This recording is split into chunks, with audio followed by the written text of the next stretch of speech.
Pinupuri ka namin, O Diyos, Ama, Anak at Espiritu Santo.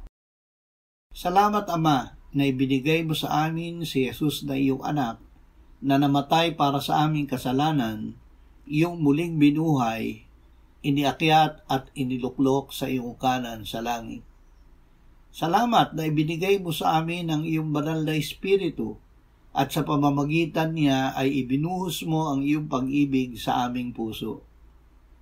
O Espiritu Santo, tuwing kami ay makikinig ng salita ng Diyos, ay likhain mo sa amin ang pananampalataya na ang gawa ay pag-ibig sa Diyos at sa aming kapwa. Lagi mo kaming bigyan ng kamalayan na kami ay hindi iniiwan o pinababayaan ng Diyos. Amen.